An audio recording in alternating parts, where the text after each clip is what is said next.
What if the lifesaver sitting in your glove box right now is actually a ticking time bomb? I've tested dozens of portable jump starters, and 7 of them failed so badly I wouldn't let them anywhere near my vehicles.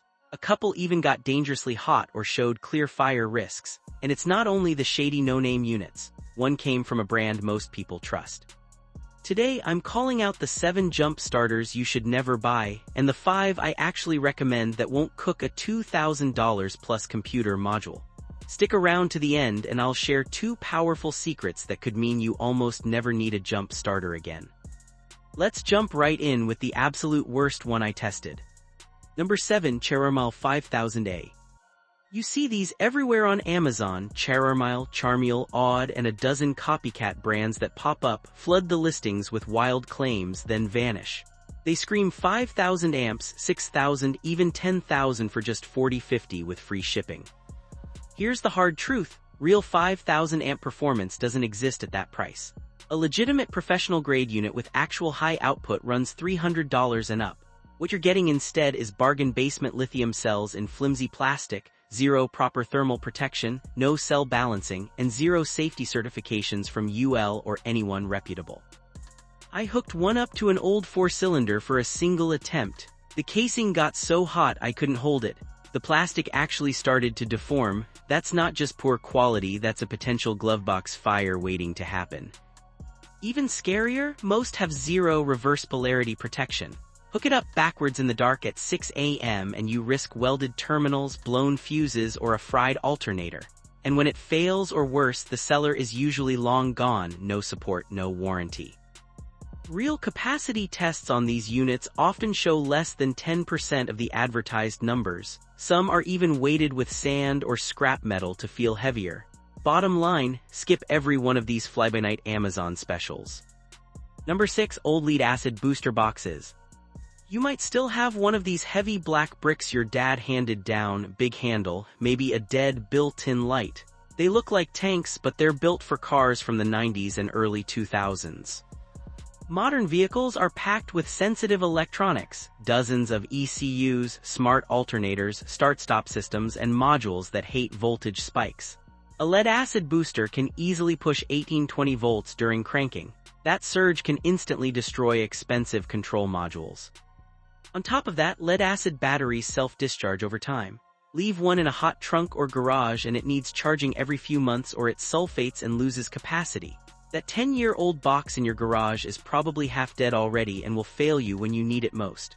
When the internal battery finally dies, the whole thing becomes expensive e-waste. Time to retire these relics. Number 5, DeWalt DX AEJ14 Power Station. This one stings because I'm a huge DeWalt fan, their tools are excellent. But this jump starter is a miss. It's still built on old lead-acid technology in a heavy, bulky package. No spark-proof tech, no reliable reverse polarity protection. One wrong connection on a modern truck or car and you're looking at thousands in module damage. The constant loud beeping is maddening. You'll be standing in a dark parking lot wondering if it's helping, broken, or about to explode. The manual is no help, and it's huge, it eats trunk space and doesn't fit neatly anywhere. At over $150 for outdated tech, it's just not worth it. At least it probably won't catch fire, unlike what's coming next. If you're finding this breakdown valuable so far, smash that like button. It helps more drivers avoid expensive mistakes. Number 4, no-name Amazon 6000A Specials. These are the truly dangerous ones, Sarlences, Ticapola, random keyboard smash brand names promising 6,000 amps for $60. Slick photos, suspiciously perfect reviews. Inside you'll find low-grade lithium cells jammed together with 0 spacing, no thermal management, no balancing. When they heat up during use, and they do, the cells swell, touch, short, and can quickly lead to thermal runaway inside a plastic shell. Real fires have happened. The CPSC has recalled many of these. Glovebox and garage fires are documented. Scroll past the fake 5-star reviews and you'll find nightmare stories with swollen batteries and melted casings. Your car and safety are worth way more than $60. Don't gamble. Number 3, Avapau 28. This one looks decent on paper, nice packaging, okay reviews, but real-world testing shows its smart protection system is overly aggressive. When your battery is deeply discharged exactly when you need help most, the unit detects low voltage and refuses to work, flashing errors. There's a manual override, but you shouldn't need to troubleshoot in a freezing parking lot at midnight with your family waiting. You want something that just works without drama. Number 2, Nexpo G17.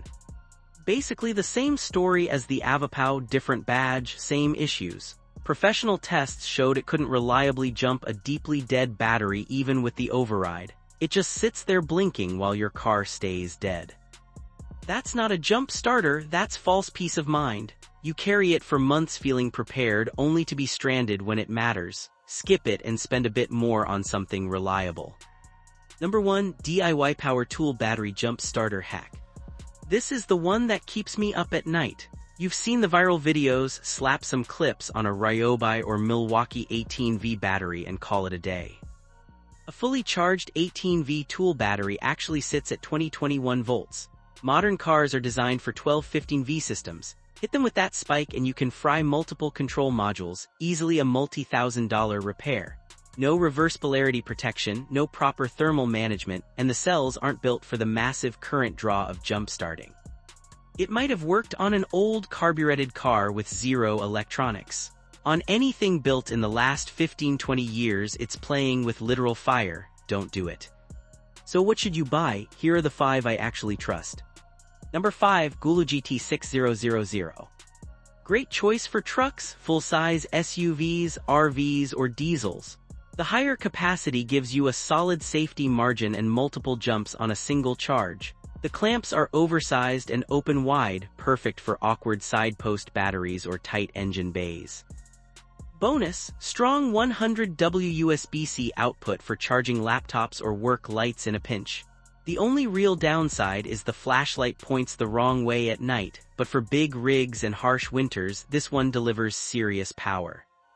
Number 4, Battery Tender 2000 amp Portable Power Station. This isn't just a jumper, it's a smart battery management system from a company that's specialized in chargers for decades. It jump-starts, maintains your battery to prevent problems, and doubles as a power station with USB and even AC outlets. Outstanding safety features, especially spark protection. Ideal for garage queens, classics, or vehicles that sit a lot.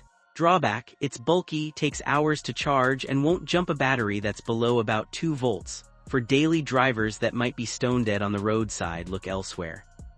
Number 3, Wolfbox 4000A Jump Starter. This is the one I keep in my own F-150. No fancy apps or gimmicks, just serious performance. 4,000 peak amps and a big battery pack that delivered 15+ jumps on a V6 before hitting 50% charge.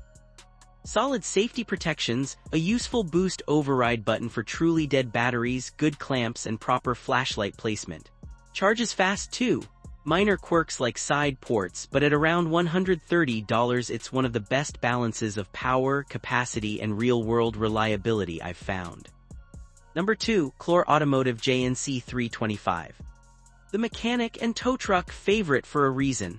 Built like a tank by a company that's been in automotive electrical gear for decades. 2,000 peak amps with industrial-grade copper clamps, long cables, and a manual override that actually works on completely flat batteries. UL certified and proven in shops and harsh conditions. It's not pretty or compact and no USB charging, but if you need something that flat-out works every single time, this is it. Number 1, NOCO GBX45. My top everyday recommendation and the one I personally carry and gift. Compact, lightweight, about 2 pounds, glovebox friendly with best-in-class safety, spark-proof clamps, reverse polarity protection, and smart voltage limits. The headlight is perfectly placed. It's ideal for sedans and smaller SUVs, quick, safe, and reliable for the average driver who needs 2 to 5 solid jumps. Clamps are smaller, so big trucks might need the larger models in the lineup, but for most people this is the sweet spot. Bonus 1, why your car battery keeps draining and the real fixes. Short trips are the silent killer. Every start yanks 100-150 amps. The alternator needs 8-10 minutes of decent driving to replace it. 5-minute commutes slowly drain the battery over weeks until it suddenly dies. Fix once a week, take a solid 20+ minute highway drive. City stop and go doesn't cut it. Parasitic drains are another big culprit. After parking, wait 5 minutes, then check for lights that stay on or aftermarket gear, dash cams, stereos, remote starters that doesn't fully power down. Pull fuses one by one if needed to isolate. Corroded terminals create hidden resistance. Clean them twice a year with baking soda and water, 6-minute job that mechanics charge real money for. Bonus 2, 3 ways to start a dead car without jumper cables. Method 1, key cycling, for batteries that are weak but not completely dead, slow crank or clicking. Turn key 2 on, dash lights up for 10 seconds, off for 5, repeat 3 times. On the 4th try, start normally. This primes the fuel system so the weak battery only has to crank, not do both jobs. Method 2, kill every accessory, turn off AC, radio, defroster, heated seats, lights, and disable stop-start. Give the battery one single job instead of 6, often enough to get it going. Method 3, push start, manual transmission only, get rolling to 5+ mph, downhill helps, 2nd gear, clutch in, then pop the clutch. The wheels spin the engine mechanically. The battery only needs to fire the ignition. Works great for rally drivers and mechanics too.